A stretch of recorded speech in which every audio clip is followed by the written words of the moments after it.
Elon Musk deserves to be the richest man in the world. He worked hard, risked his capital, created jobs. Without him, thousands of people would be unemployed. Does this argument sound familiar? It's the story we're told about merit and success. But does success really depend solely on individual effort? Welcome to Marx Quotes. Let's examine this success story we're told. Elon Musk founded PayPal, Tesla, SpaceX. All thanks to his genius and vision. The reality is different. He was born into a family that owned emerald mines during apartheid in South Africa. He attended exclusive private schools. When he founded his first company, he had access to capital and connections that most people can only dream of. They tell us, this is how ideology works. It serves a very specific function, to make the structural inequalities of capitalism appear as the natural result of individual merit, meaning that everyone gets what they deserve, without considering that the starting conditions are vastly different. Imagine a marathon where some runners have the best shoes and personal trainers, while others run barefoot. But there's more. Those with shoes can only maintain their advantage because others make those shoes under precarious conditions. It's not just that some start with an advantage, it's that this advantage is based on the exploitation of others. And here's the trap. Meritocracy makes us focus only on the individual runners, hiding the fact that behind every winner there is a system that needs losers to function. In short, the myth of individual success serves a precise function, to conceal the social relations behind it. That's why they sell us Musk as a visionary genius, why they insist so much on personal merit.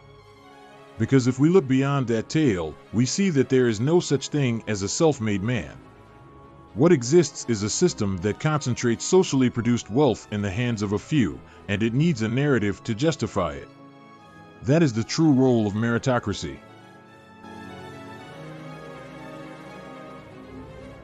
This is the reality hidden behind what they call freedom in capitalism.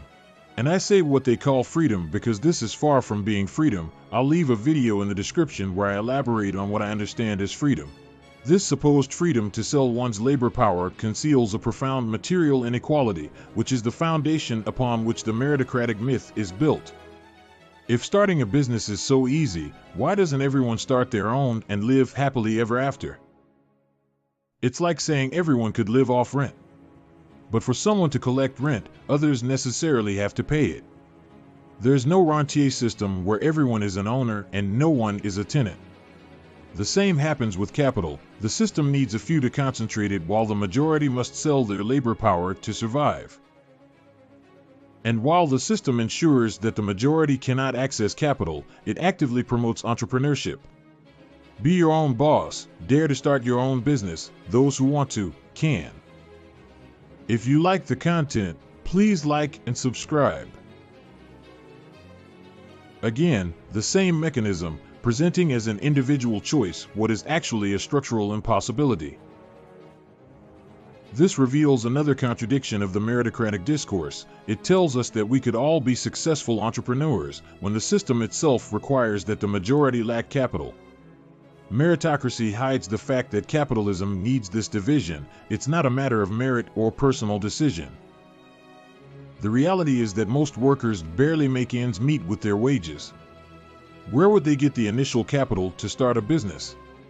It's not just the premises or the machinery, it's the ability to sustain themselves for months without income. The system ensures that the majority cannot access that capital.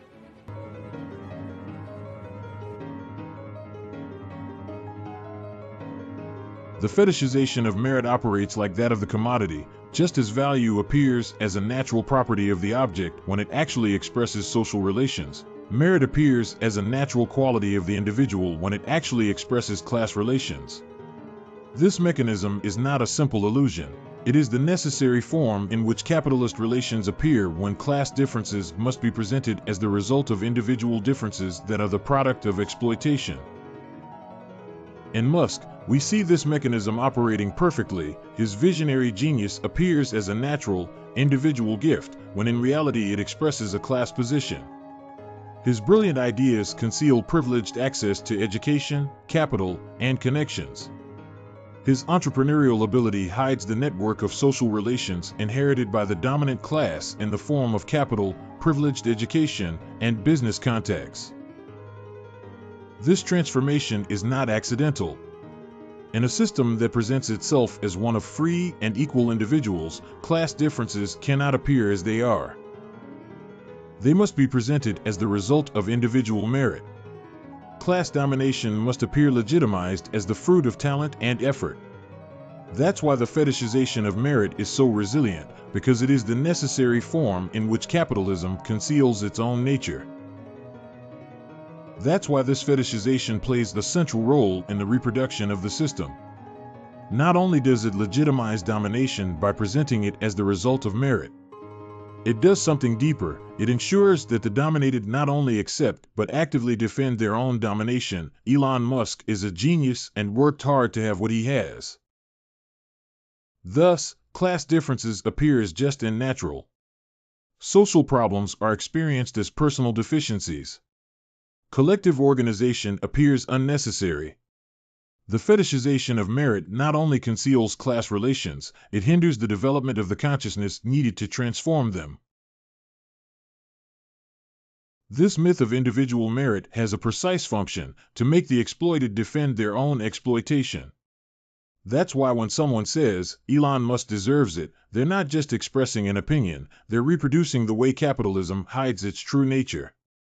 Unmasking meritocratic ideology is not just a theoretical task, it is a necessary part of the struggle for the transformation of society.